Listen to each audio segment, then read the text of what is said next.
Welcome y bienvenidos to the Cultural Capacity Podcast, an Educator Aid Incorporated sponsored learning tool.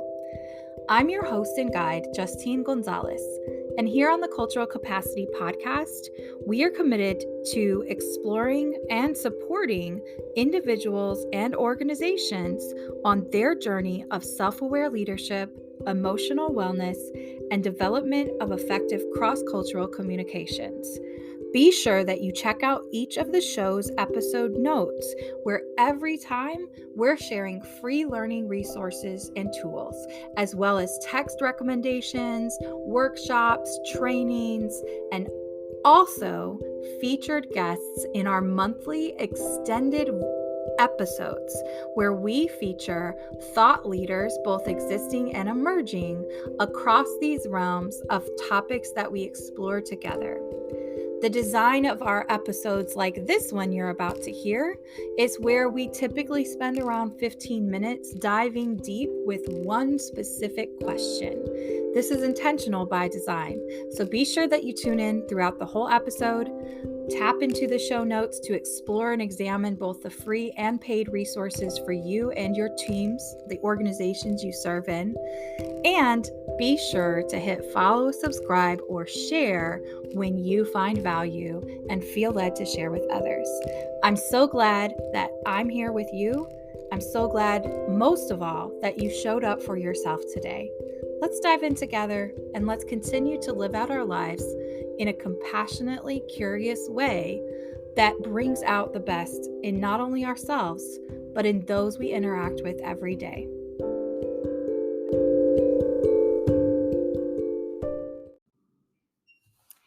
Welcome y bienvenidos to this very first episode of the Cultural Capacity Podcast of 2023. I am your host and teacher of this episode, Justine Gonzalez, and I am so glad to be here with you today. Let's dive into this episode's topic. I do have an exciting announcement, but I'll save that for the end. Let's get to the meat of this episode. And this episode is all about asking this question that I think so many organizations, as well as individuals, are asking themselves right now. How do we really build an inclusive culture? Specifically, I want to talk about organizational culture. And when you think about organizational culture, it's very much driven by the values, norms, and beliefs that exist, the things that are symbolic, the language that you use, and the methodologies you use to communicate internally and externally. It's all those things. It's so many things. That's such a big umbrella of organizational culture. And we love to talk about culture here. And that is why, actually, if you go back to some of the first episodes, you'll hear why we named this podcast the way we did. And it has to do with it being a spectrum. There's some days when I have a certain bandwidth or capacity that maybe it's not always going to be there on other days. And that is why I like this idea of continuums or capacities or competencies, because there's not really a stopping point. And that is the reality with life itself, is we are constantly moving about and shifting and growing and evolving and aligning and realigning. It's many things. So let's get into, though, just what your systems must reflect. Let's go there first. So one of the very first things that happens often when I am engaging in some initial conversations to find out about partnership with an organization, whether they are a nonprofit or a business or a K-12 school district, no matter who they are, there is already an organization that exists. So when you hear someone say, we have to create the culture, well, no, people already do that for you. How you treat people and how people treat one another, that is essentially those behaviors, that decision making. That is what drives your culture.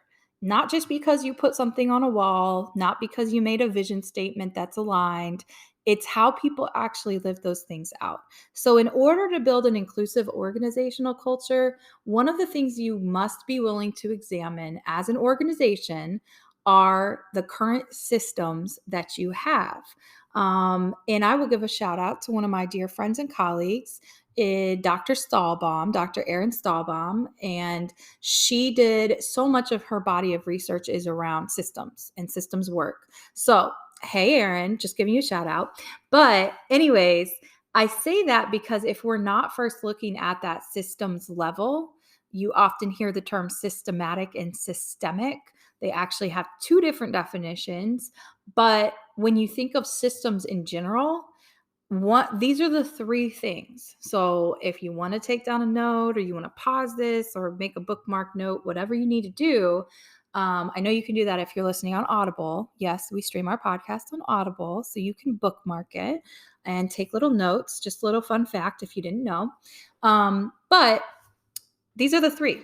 Okay. So if you say, we want to build an inclusive organizational culture at our blank company, our organization, right?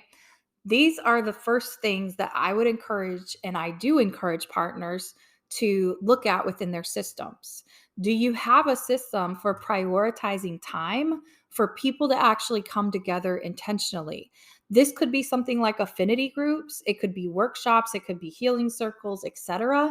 But do you first have a calendar, an organizational calendar and time prioritization and norms that actually prioritizes people coming together to gather intentionally?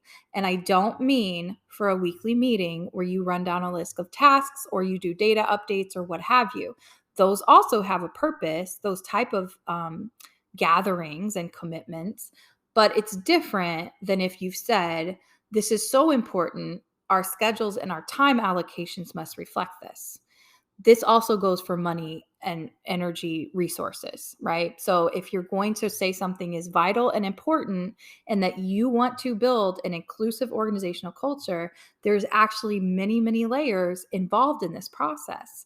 The second thing behind time prioritization is, and again, these are in no particular order, but is there a willingness to listen and believe the lived truth of others? So if we want to build an inclusive organizational culture and we've already identified, yes, we do have systems where this is going to be a time priority, this is going to be communicated to people. Do we really understand that base level of, is there a willingness across this organization to really listen, to want to learn about others, and to also be willing to believe the lived truth of others and other stories, meaning other people you work with, right? That there's different ways of viewing the organization or life in general. The third thing would be, and I alluded to this in this second point, but the third thing would be ongoing communications and outreach. Do you actually have in place consistent ways and times and capacities of communicating effectively across your organization? If it's typically reactive and it's like, oh yeah, we have a book club next week. Yeah, let me remember to send a reminder the day before. And we don't have a concerted effort where varying roles and varying mechanisms are being put into place to communicate multiple times and reach out. This also goes for systems for asking for feedback and acting on it. Are you then also asking people, hey, was this workshop what you were wanting? Did it hit the mark? So there's a lot of layers that I've just named with those three: time prioritization, willingness, and then ongoing communications and outreach planning. Those are just a few to start to design and develop a more inclusive environment for your organization's culture. Um, it's not a list of quote unquote quick tips for building an inclusive workplace culture. This is actually a very, like, this type of work requires intentional design. It requires committed energy and resources. It also requires those systems, mechanisms, and strategies that I just named, but also specific strategies aligned to those system mechanisms for self, shared, and collective accountability. Yes, those are three different types of accountability. And what I will say is that most organizations, they don't have mechanisms for any level of accountability outside of perhaps a performance review or performance evaluations annually, which is a more of a human resources process, but it can be used as a way to actually engage employees in a meaningful way. So this is my example I gave, and I put this out on a LinkedIn post and some other different outlets last week. This is my example I went to. If you have ever found yourself purchasing something like a frozen turkey, right? Something that is time intensive to really prepare in the way that you want, then we have to consider this. This is what is required. We have to thaw the turkey. We have to prep it as necessary. Perhaps we have to marinate it. We might need to smoke it or bake it or however you're making it, grill it, carve it, serve it, eat it, clean it up, decide how we're going to use the leftovers, etc. That, my friends, is not the same as microwaving a turkey hot pocket for 1 minute. That's not the same. So when we also look and we look at what are going to be the results and what is the buy-in to developing a plan for a more inclusive organizational culture, we have to be realistic about the inputs that we are really committing to as an organization and being honest about how do we map this out. And if you only have so much bandwidth, for example, in year 1 of your vision for this or your organization's vision, then be okay with that. Don't push. And then you're doing things halfway. You're not committed to that continuous improvement process. That's what building a more inclusive organizational culture is all about, is are we willing to really act within the continuous improvement process? So when I think about results, or when people say, how do I get buy-in for some of these things I want to create? For example, one of the things I said with time priorities is creating intentional space for healing circles or affinity groups, right? But that is predicated on the following things. I'm going to give you 3 again really quick. That result and buy-in. For example, you want to start an affinity group, okay?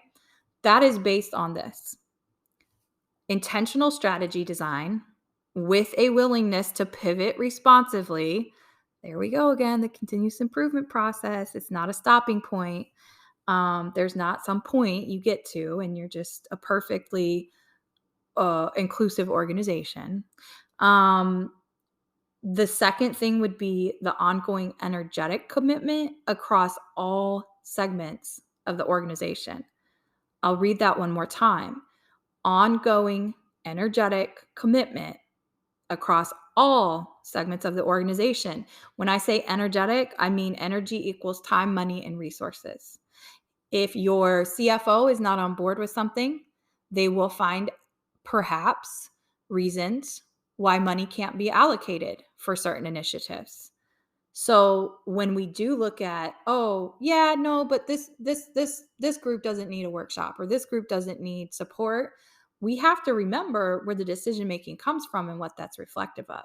And if you comprehensively want to build an inclusive organizational culture, or one that is more so than maybe what you're currently experiencing, we have to also be realistic about the time, money, and resources, that energetic allocation, and what's possible. Finally, the systems of accountability. So when you think about getting results and getting buy-in, those are things that go a long way when you're in the planning phases and you're actually visioning what creating a more inclusive organizational culture could look like. And again, I believe that's predicated on intentional strategy design, ongoing energetic commitments, that is time, money, resources, and also your systems of accountability. So there's a lot of layers that I just unpacked with that question. How do I build a more inclusive organizational culture at my place of work? Or how does an organization do this? How does an organization build a more inclusive culture? It's a collective effort. It's an ongoing effort. And there are some very specific mechanisms that can be put in place to ensure that you have longevity. And it's not just a performative action of saying, Well, we put out this statement and we said we're more inclusive, or we said we believe in inclusivity. That is a very, very initial step. I'm talking about the meat of when your organization decides we want to actually put meat behind what we put out in our commitment.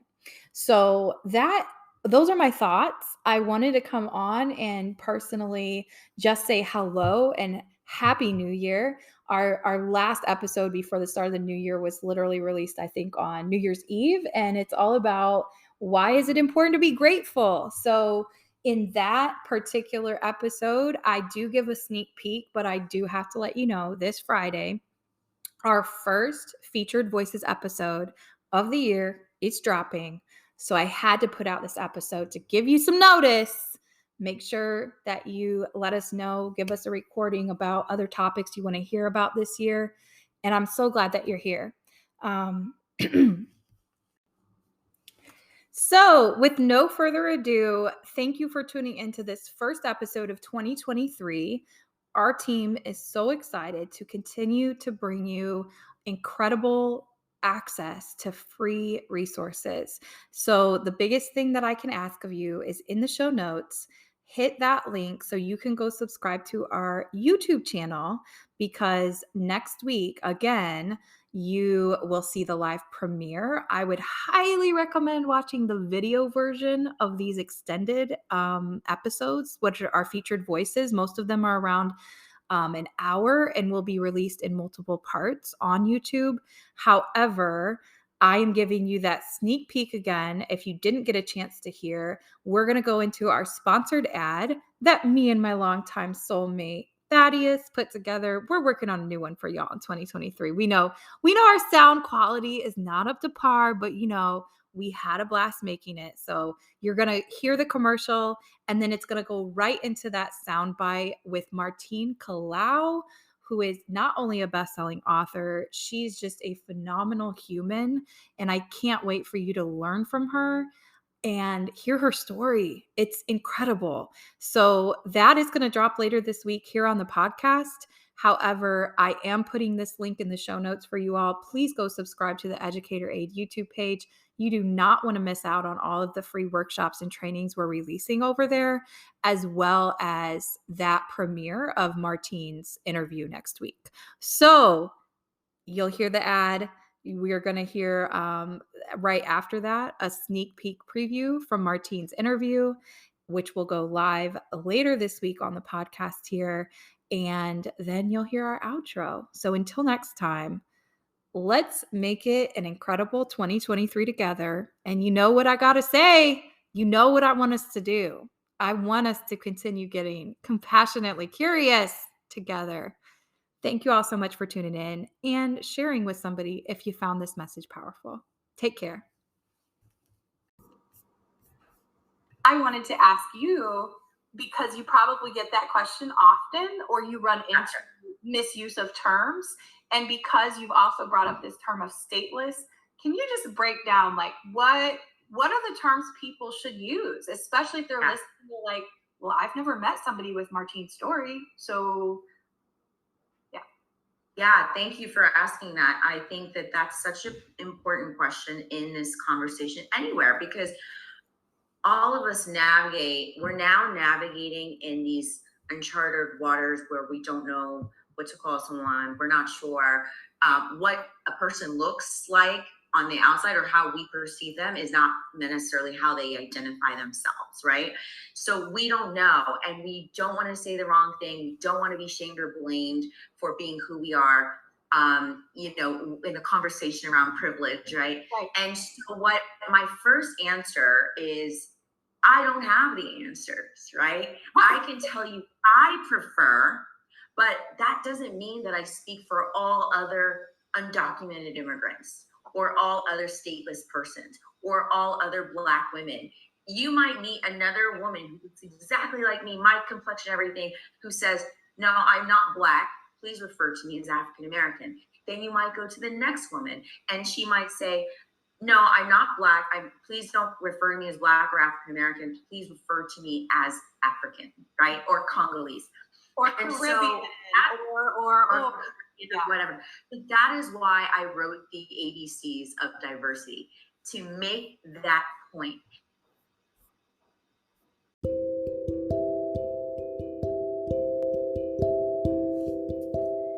Thank you so much for showing up for yourself today and also tuning in to this episode of the Cultural Capacity Podcast. We couldn't do this show without the help and support of listeners and viewers in 2023 when we will add our extended episodes to our YouTube channel. So please search Educator Aid on YouTube and subscribe now. We are in the process of officially launching that channel.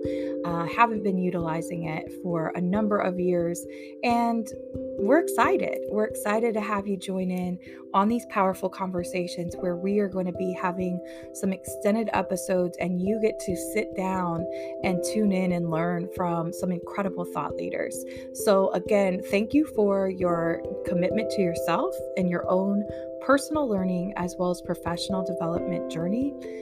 I thank you for being here, and let's continue to get compassionately curious together. Take care.